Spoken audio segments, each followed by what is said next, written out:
Malaysia, women have been catalysts of growth for the small and medium enterprises, or SMEs. The SME Corporation, various ministries and government agencies have put in place policies, programs, and activities to facilitate the development of SMEs. Although the schemes and support facilities provided are not gender-specific, they are mainly taken up by women. An example is the Microcredit Amanah Ikhtiar Malaysia, or AIM, which has financed more than 200,000 women entrepreneurs in agriculture, manufacturing, and services since its inception in 1987. Similar loans include the Rural Economic Entrepreneur, or Tekun Nasional, and the Rural Economy Financing Scheme. From 2006 to 2010, nearly 40,000 women entrepreneurs have benefited from these two schemes. Other specific schemes include the Women Entrepreneurship Development Program, or the Teman Wan Azam, and the Women Franchise Program. In addition, the Ministry of Women, Family and Community Development, in its National Key Result area, has targeted the creation of 4,000 new women entrepreneurs as a priority by the year 2012. And until December 2012, a total of 4,300 women entrepreneurs were created, which exceeds the initial target. With the new economic model, or its acronym NEM, introduced by the government in 2010, it will open many more doors to women in business as well as entrepreneurship. Capacity building and training programs have become high priority agenda to ensure that more women entrepreneurs are equipped with the best skills to manage their businesses. Specially tailored programs have been introduced to cater to the needs of women in rural areas, including building entrepreneurship, skills, upgrading skills, and providing financial support for business startups. A financial commitment of approximately USD 653 million has been allocated to focus on market access, human capital, and financing. Companies too qualify for double tax deduction on expenses incurred for approved training. Women-owned businesses now constitute 19% of total business establishments in Malaysia, and some of these businesses have graduated from SMEs to large enterprises in areas such as stockbroking, food and beverage, fashion apparel, trading, import and export, finance, plantation, fishery, construction, oil and gas, as well as information and communications technology. This only shows that given an equal opportunity, as well as the necessary support and assistance, women can prove their worth in the business world. The government is also determined to increase the number of women in decision-making positions.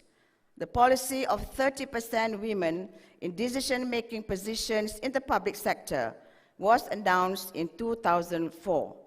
And as a result of this policy, the percentage has increased from 19% in 2004 to 31.7% in 2012.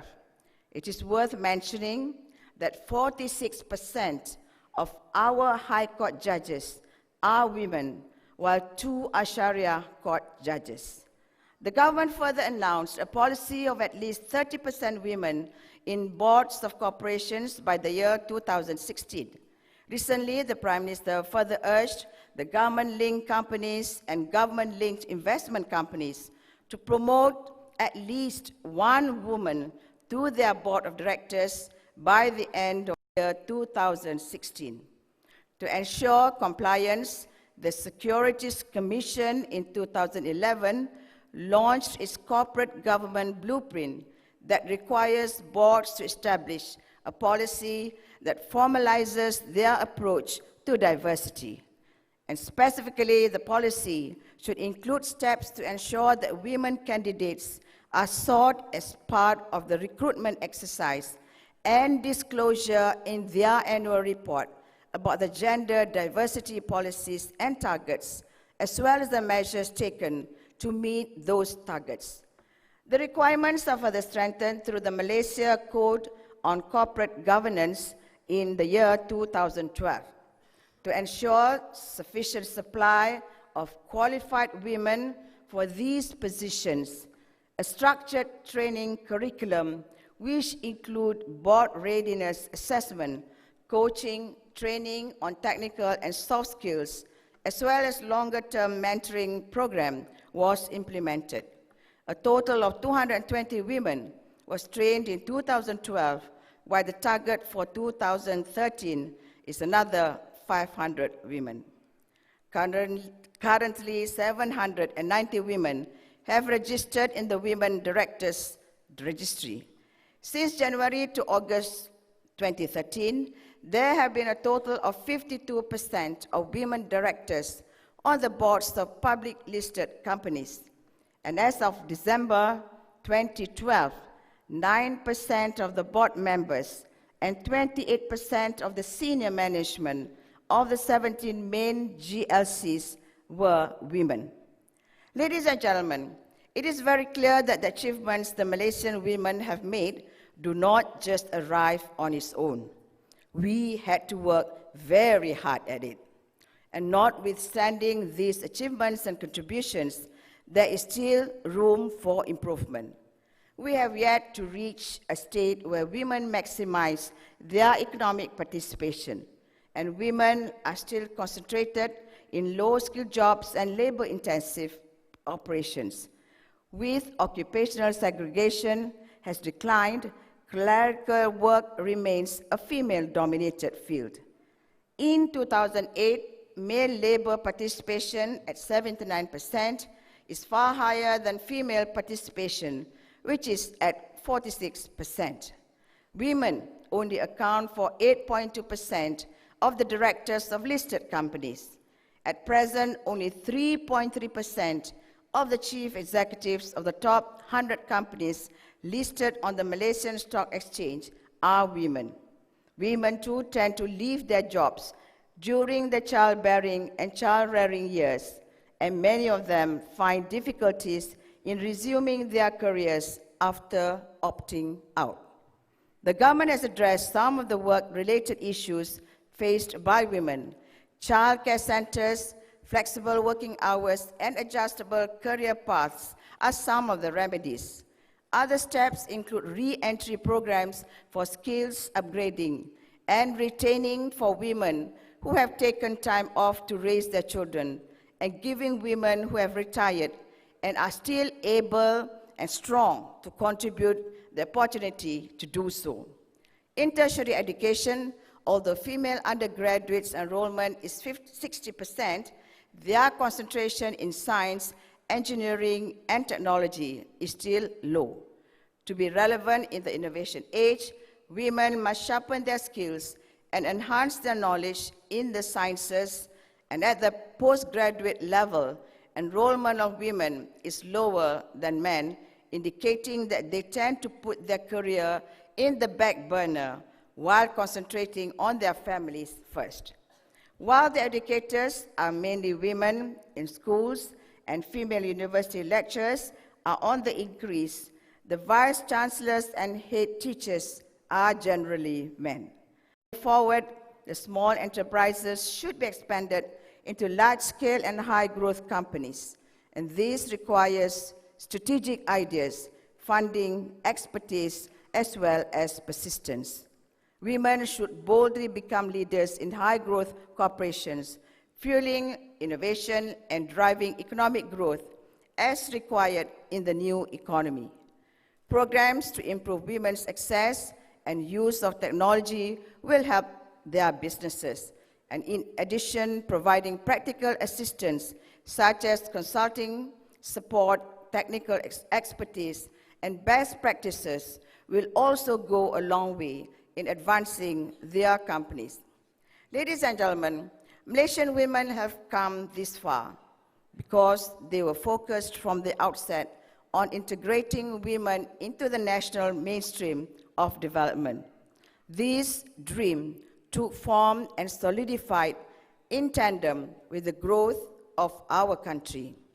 To realize this aspiration, the women worked together in a collaborative spirit with all sectors, namely government, NGOs, and the private sector, by first determining their goals and then developing strategies to achieve them.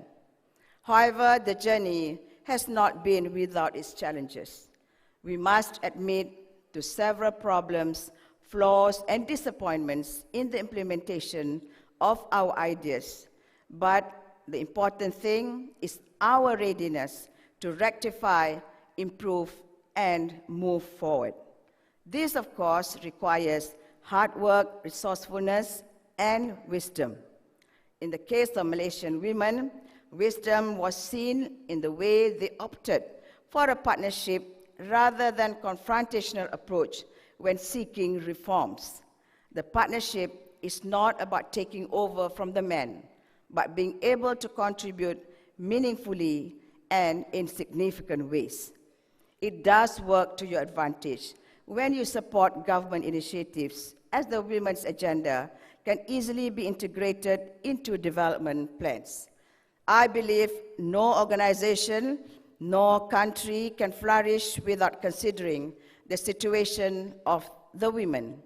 Hence, we need to build a scenario where the government recognizes that women are too valuable a resource to lose.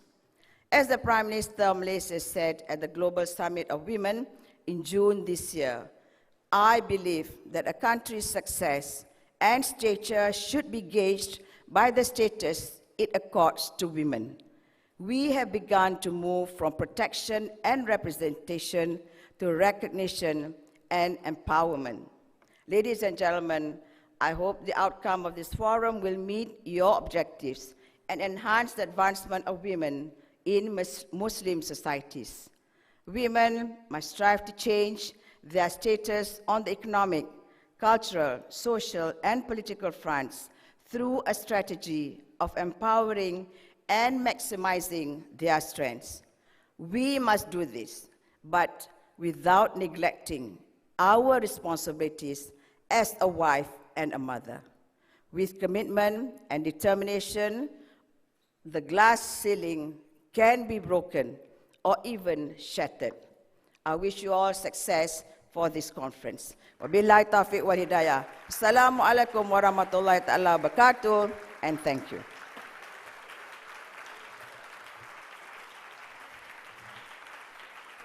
سنبدأ الآن حفل التكريم، ولكن قبل ذلك أريد من جديد أن أشارككم بتجربة شخصية.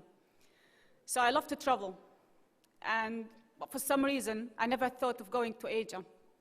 Like, I've always been interested to go to different parts of Europe, the US, Russia, name it. A friend of mine said, "You know where you should go for Eid break?" I'm like, "Where?"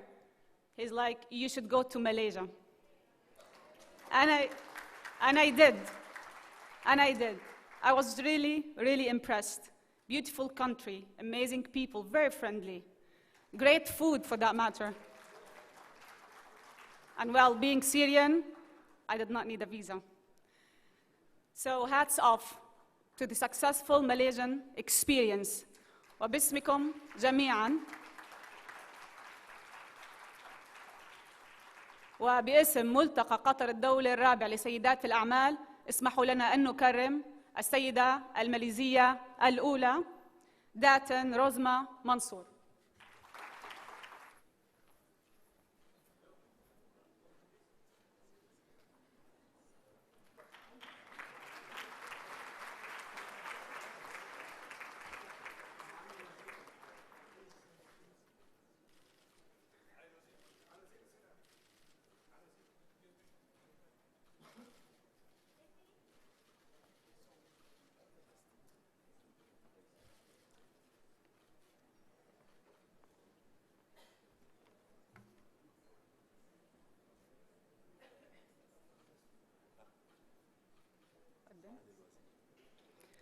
إذن التكريم الثاني لسعادة الدكتور محمد بن صالح السادة، وهو وزير الطاقة والصناعة والمدير العام ورئيس مجلس إدارة قطر للبترول منذ العام 2011. يتولى إدارة القطاع الأهم في الاقتصاد القطري منذ العام 2007، وعين وزير دولة لشؤون الطاقة والصناعة، وكان قد شغل قبل ذلك منصب المدير العام لشركة راس غاز.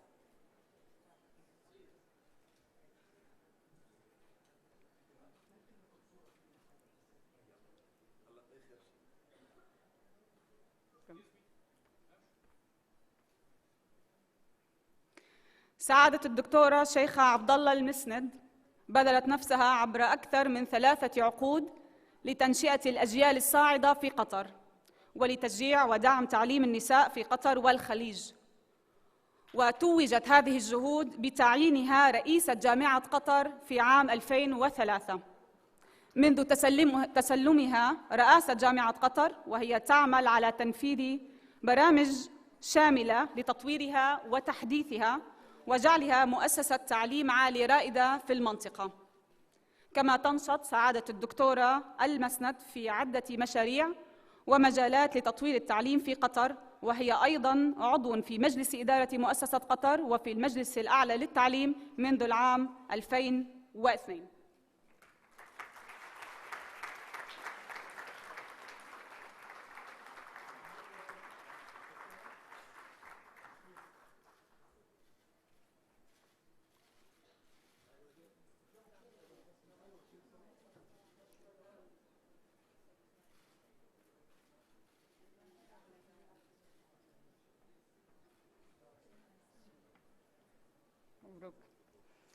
السيدة هيفاء فهوم الكيلاني، من خلال موقعها كرئيس ورئيس مجلس إدارة منتدى العربي الدولي للمرأة، تعمل السيدة هيفاء الكيلاني على تحقيق رسالتها الهادفة للتفاهم الحضاري بين العالم العربي والعالم الدولي، ودعم دور أوسع للمرأة العربية من جميع الميادين من خلال ذلك.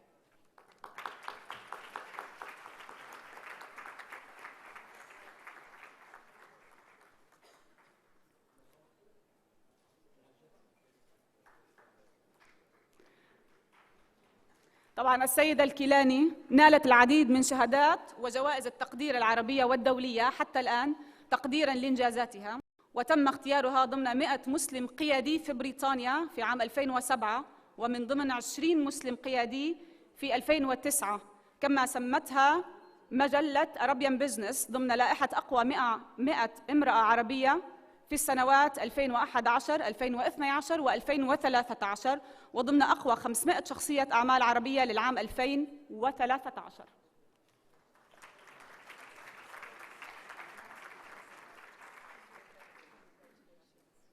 مبروك. اسمحوا لي الآن أن أقدم الدكتورة مريم مطر، مؤسسة ورئيسة مجلس إدارة جمعية الإمارات للأمراض الجينية، التي أطلقت في العام 2006 وحققت نجاحات بارزة في مجالها حتى الآن. هي نائب رئيس مؤسسة دبي العطاء، التي تعمل على تحسين فرص الأطفال في البلدان النامية للحصول على فرص التعليم. تم اختيارها في العام 2012 كأول امرأة باحثة في العلوم في الإمارات العربية المتحدة، والرابعة في العالم العربي. كما حلت في تلك السنة ضمن قائمة أقوى 100 امرأة عربية التي تصدرها مجلة أرابيان بيزنس. الدكتورة مريم مطر هي أول امرأة عربية يتم اختيارها لعضوية المنظمة الدولية لحماية الإنسان من الإشعاعات في فيينا، وذلك ضمن 5 علماء فقط من جميع أنحاء العالم.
نعلن الآن افتتاح المعرض ونلفت نظركم أنه طبعا الكلمة المنتظرة للسيد سادجرو ستكون بعد الافتتاح. شكرا جزيلا للحضور.